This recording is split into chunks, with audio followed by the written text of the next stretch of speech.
Hello and welcome to St. Louis Presents. Debbie, it's spring. Baseball season. You excited? It's spring. I love spring. Yeah. Love spring. Favorite season. Not just that, though. You're in the whole baseball experience, right? Well, absolutely. Been to a few games already. I know you've been down to ball. Someone told me that you've had your mail forwarded to Ballpark Village. Is that true? It seems like it, yes.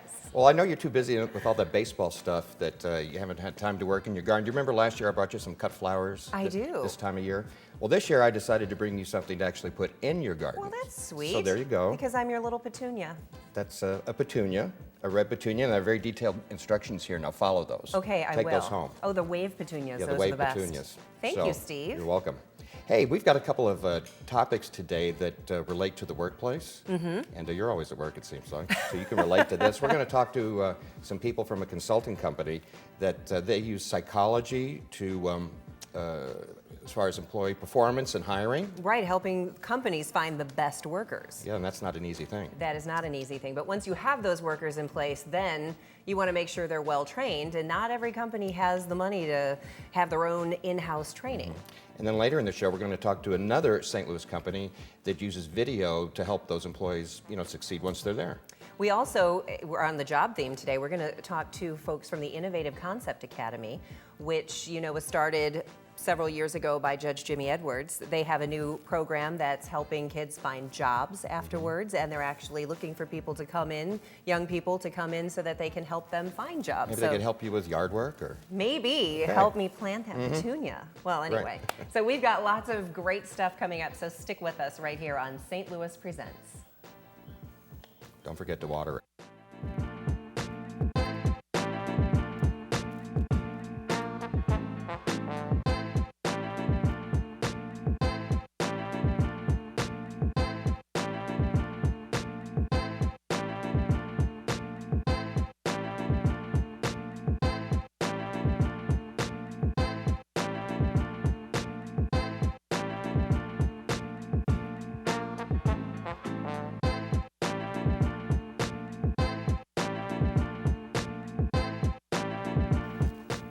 Well, for business owners, hiring a new employee can be very stressful. How do you know you're making the right decision? And what would a bad hire actually end up costing you? Well, our first guest can answer that question and a lot more. Please welcome the Vice President of Psychological Associates, Dr. Thomas Brooks. Thank you. It's such an interesting concept because I think most of us think about going to a job interview, which can be very stressful to be interviewed, but it's also very important for an employer to make sure that they hire the right person, because some people may give a great interview and end up being a terrible employee, and some people may not interview well at all, but then that business has missed out on what could be a great employee. That's exactly right. And a large portion of what we do is really try to help organizations understand what that individual can bring to the table.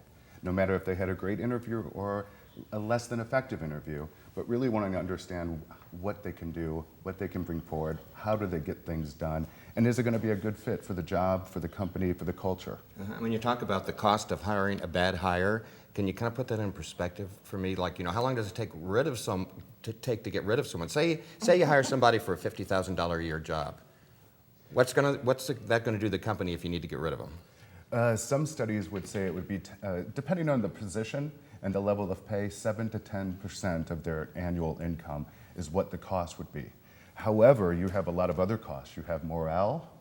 You might have had turnover if they were extremely ineffective boss or leader. So if you put it in terms of just financial, about 7 to 10, but really it could be long-term complications and challenges. Is your point is that most companies don't do enough preparation along this line? Most companies don't. A lot of them will be hiring based upon just an interview that may not be based or grounded in behavioral-based questions, which is the best way to be able to understand what a candidate can bring to the world of work. And there have been so many studies and articles about what just one toxic employee can do in the workplace, of what it does for morale, and if it's not addressed, that you start losing other employees who can't handle the one toxic person that now you can't get rid of. So when you're assessing somebody, whether it's for an executive position or to a regular employee, what kind of behavioral questions are asked? Just to give us an example of what's the process. Well, you want to ask questions that are very specific in terms of tell me about a time when, or give me an example of. Something might be tell me about a time you had to have a very difficult conversation with your boss. What was the situation? What was the outcome? How did you come to agreement?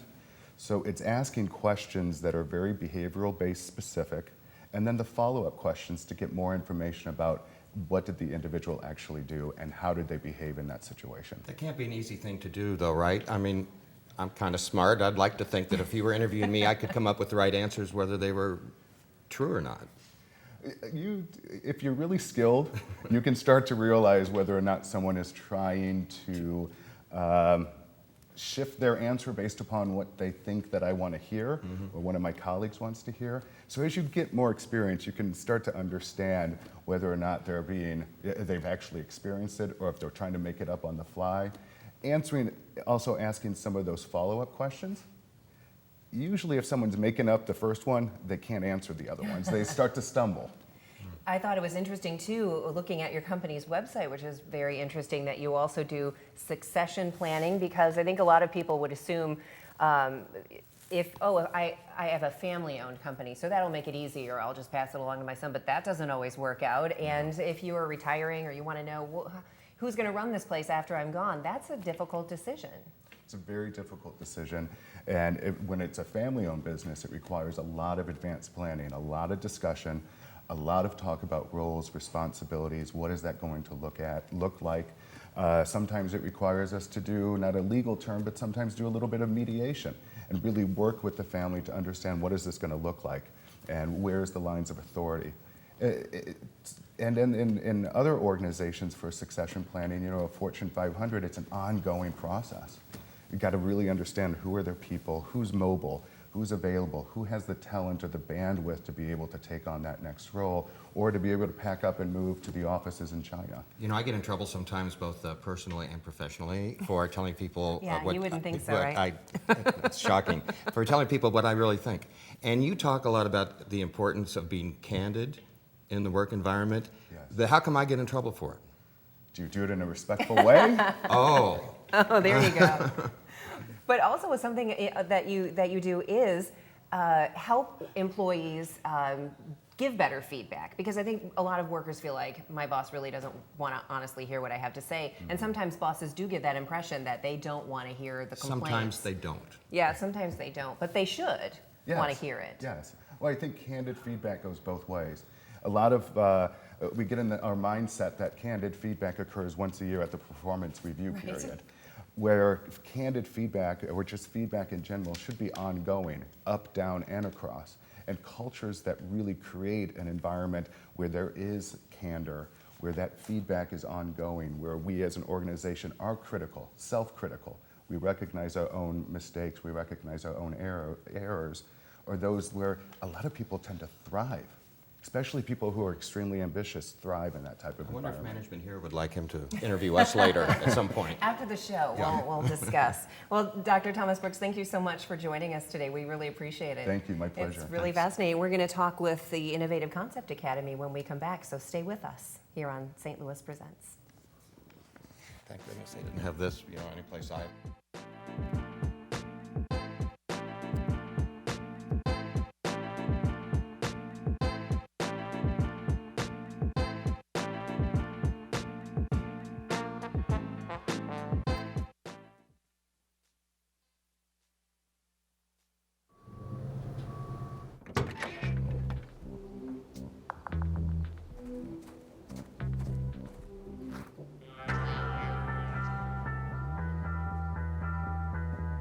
When you throw away money on wasted electricity,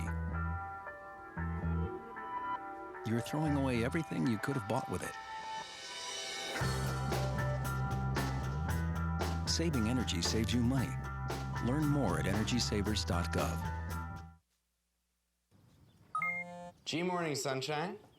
Wakey, wakey. Text me. Are your parents home later? We can hang. LUV, love you. JK. Holla back. Holla back. Holla back. Are you with your friends? That's lame. We're in a huge fight right now. XO. What'd you dream about? Something I did. Are you on your way to the mall? I'm lonely. Nude pics. Send me some. Text me.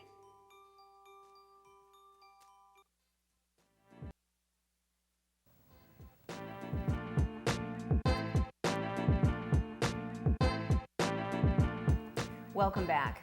My next guests are joining me to talk about a unique school dedicated to the education and rehabilitation of delinquent teens. Please welcome Esther Williams and William Pearson. Thanks for joining us today. Thank you for having us. Now, Innovative Concept Academy is something that has made national headlines.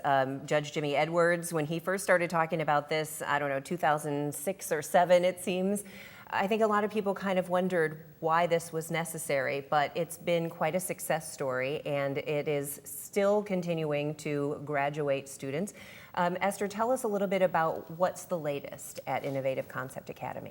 Well, recently we received a grant, the first of its kind ever, that we can assist youth not only receiving their high school diploma and as well as getting a job, but we can also send them to school for certifications. So that's the latest. We're really interested in getting youth ages 16 to 24 that have been involved with the juvenile system but have not yet been involved with the adult system. Now, William, how long did you attend the Innovative Concept Academy? I attended an academy for like a year and a half. And I so was you there. graduated, and now you're doing what? Now I'm working 2 jobs. Well, yeah, working 2 jobs and staying out of trouble. Good for you. So after you graduated from the Innovative Concept Academy, then you went where? To ranking. And that was part of this grant program, Esther? Yes, ma'am. So are you working on cars now? Sort of. Well, you will be probably for all your friends and family for the rest of the time. Could you take a look at this real quick? What would you say was the best part of attending Innovative Concept Academy? Did you feel like it was a second chance to move on with life? The best part about attending the academy was the people. Like they help us a lot. They really, really care about us. Esther really care about us. Like that's the best part about it. And the food. Now, they have all kinds of really great activities there, too, right? Was there anything in particular that really struck you? Because I know there's all these different, I don't know, last time I was there was cooking and chess and all kinds of stuff. Any of those strike your fancy? I mean, I've been around it a lot, so no, it's not. Nothing new for William. Now, Esther, it's also, you're with MERS Goodwill, too, because MERS oversees Innovative Concept Academy, is that correct? Yes, ma'am. It's a combination of MERS Goodwill, St. Louis Public Schools, and the family court that oversee the operation of the facility.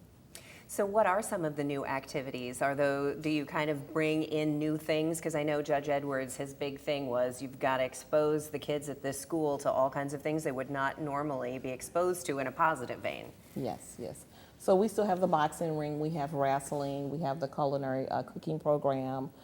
We have attorneys that have a sisters only program. We have programs for our teen pregnant mothers. And that's a few of the latest ones that we have. In addition, as I mentioned, we have the program to send kids back to school to receive certifications. Now, I know that at first the school was being called kind of a school of last chance for kids to come, and their last chance to really get their high school diploma, but you're actually looking for students who may want to come to the school and take advantage of this new program. Explain what that's about. So we can service youth anywhere in the St. Louis metropolitan area as well as St. Louis County that are between the ages, as I mentioned earlier, of 16 to 24, that have been involved with the juvenile court and have no more than an SIS in the adult system. So that's the population we're really looking for, not only to help them get a high school diploma, but also a certification and a job. Do you think that some kids feel like once they've screwed up and they're in the system that that's pretty much it, and when they come to Innovative Concept Academy, it's like, oh, okay, well, I can kind of erase that and move forward with my life? Definitely, definitely. How many students are there at the Innovative Concept Academy now? Right now we have upwards of about 225 that are actively engaged. That's fantastic. And do you keep tabs on them, students like William, after they leave to see what's up? Yes, we have an open door policy. They always are welcome to come back and get a job.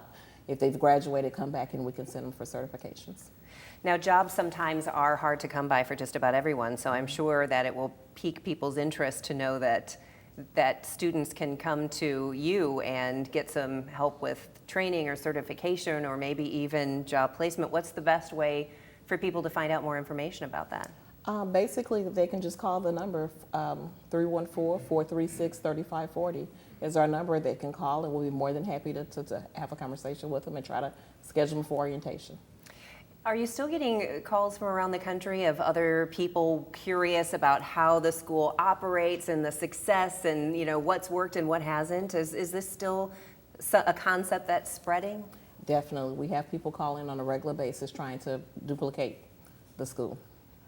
Now, William, now that you've graduated and you've got your certification and you're working 2 jobs, do you have sort of a kind of a short-term and long-term plans? What are you kind of hoping to do with your automotive certification? Find a career In the automotive field, or is that like a stepping stone, you think? anywhere. There's a career period. Well, congratulations to you and Esther. Continued success with the school, and say hi to Judge Edwards for me when you see him. Will do. Now, we are going to take a little break here because we've got some news headlines, and Steve Potter has all the news that you could ever need to know. And when we come back, we're going to talk even more about jobs and employment and the type of training that people might get from the privacy of their own laptop. Steve Potter? Airlines has added 2 new gates in Terminal 2 at Lambert, St. Louis. Gates E31 and E33 are now open, expanding Southwest's full-time gate use to a total of 13. The expansion also includes the addition of several new daily flights, including service to 2 new nonstop destinations in Iowa and Kansas. The airline has installed 2 new jetways, new carpeting, new podiums, and new counters, and a new retail kiosk and food bar that will be installed soon. To find out about the new flights and more, go to flystl.com. Since St. Louis has been selected as the preferred site for the future NGA, you may now be wondering what happens next. This May, community meetings will begin to form a plan for neighborhood improvements. From there, the NGA will place their formal record of decision, and closing of private property sales will begin. Demolition and construction will begin later this year. You can see the entire timeline all the way through 2021 by visiting the city's website at stlouis-mo.gov. The City of St. Louis was recently selected to join the Cities for Financial Empowerment Coalition after a competitive application process entered into by Mayor Slay and Treasurer Jones. The CFE Coalition will help them further their initiatives and promote financial empowerment for St. Louis citizens. The City of St. Louis has been fully engaged in promoting financial empowerment programs, including the Financial Dignity Center in City Hall and other city partnerships designed to integrate financial literacy. Learn more about those programs by visiting stlofe.org. And Fair St. Louis will be here in just a few short months. Organizers recently announced that the official fair entertainment lineup is out there, and our cameras were there, so let's take a look. First off, the 134th Annual VP Parade will kick off the weekend of Independence Day celebrations at 10 a.m. on Saturday, July 2nd, with America's biggest birthday parade returning to the streets of downtown St. Louis.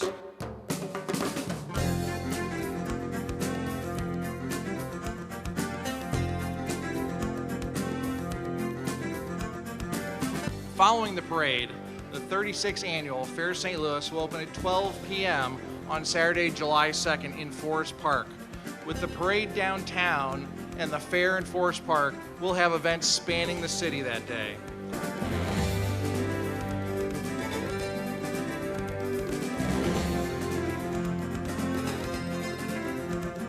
The fair will have a variety of fun, free, family-friendly activities to keep fairgoers entertained throughout the course of the 3-day event.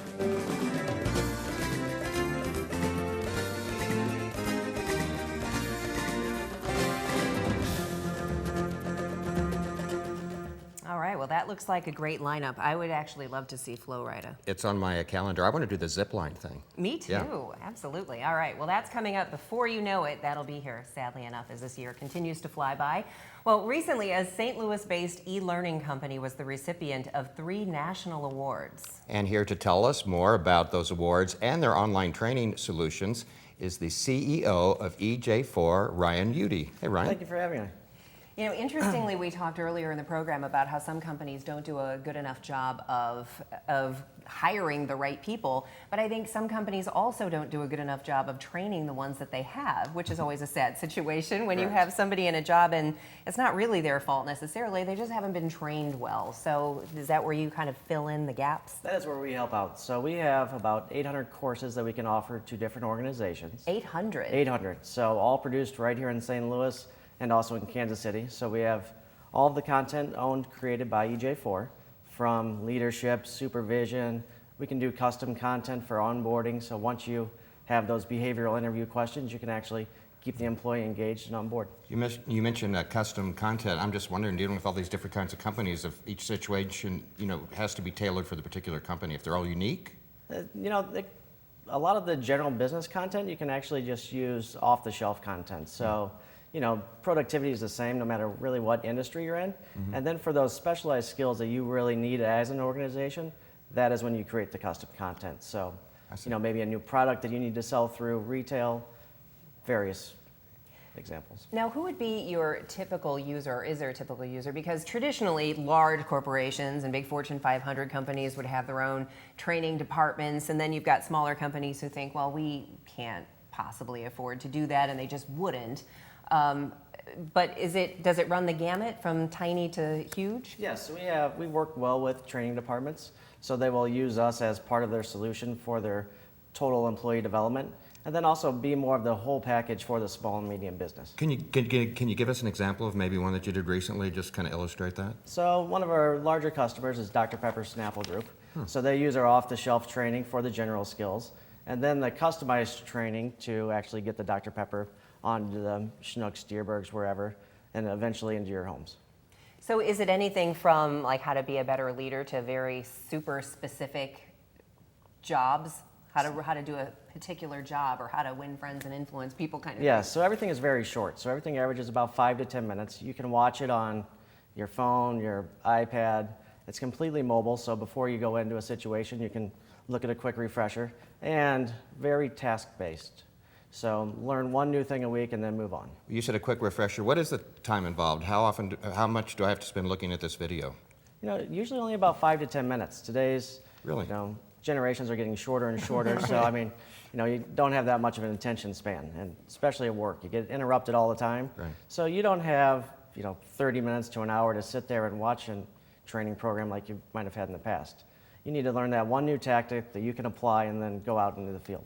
So ej4 is putting out these videos, 800 of them or so by now, making them here in St. Louis, but you have clients all over the country. Correct. How long has the company been around? I imagine it's grown quite a bit then in just a short time. Yeah, so we started in 2004 actually. So really before YouTube was even putting videos on the internet, we were. So it was a lot harder then. Now technology has evolved.